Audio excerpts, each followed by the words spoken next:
Alright, guys. Today we're gonna do a new debate for you guys. It's all new Marvel Now versus the new 52. Right. Alright. I'll be defending all new Marvel Now, and Jace will handle Try to defend the new 52. yeah, the new 52. Because I'm more of the DC fanboy than JV is. Yeah. Though he reads. I read some DC. He reads everything. Yeah. He reads a lot of Image in DC. He's mostly still a Marvel guy. Right. I'm still predominantly DC. Yeah. With the only Marvel regular title I collect being Uncanny Avengers, which is the best. Yeah. Well, a little background on the new 52. A little over. A little.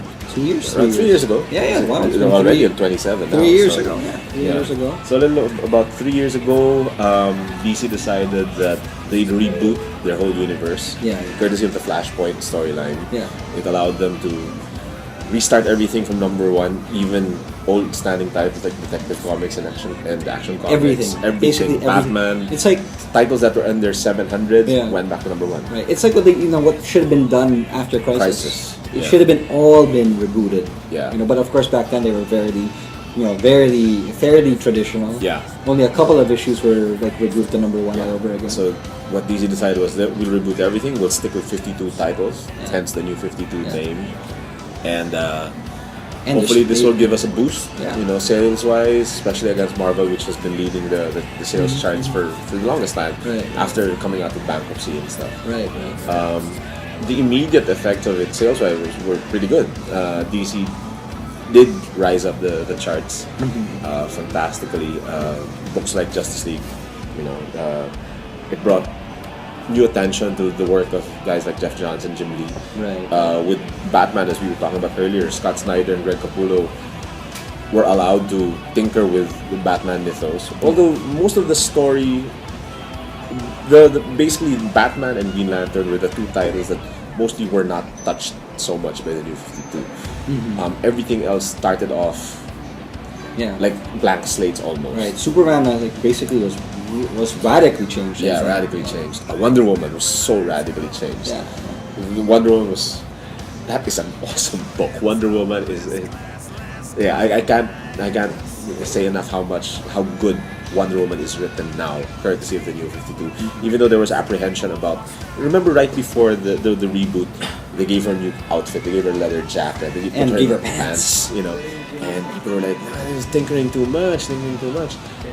And with the new 52, they were allowed to reboot her even further, Right. put her back in the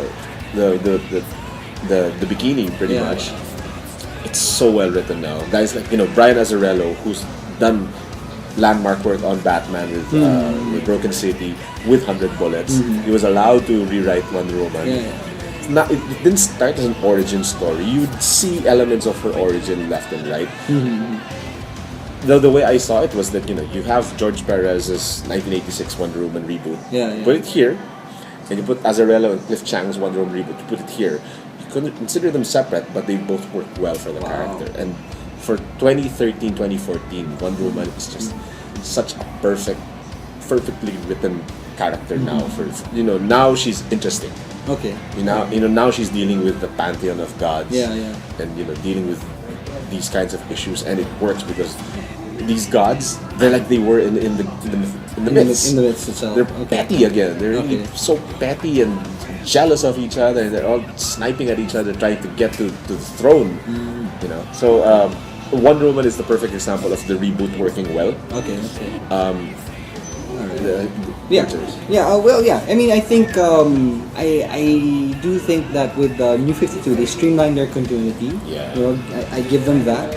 And I do think with what happened there is that because of the success of New 52, it led into Marvel Now.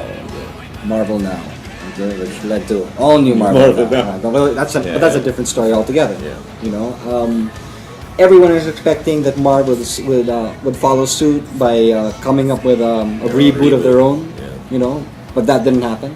They decided from the aftershocks of Avengers versus X-Men, they basically started with different titles being starting number one again. Yeah. It was a wave.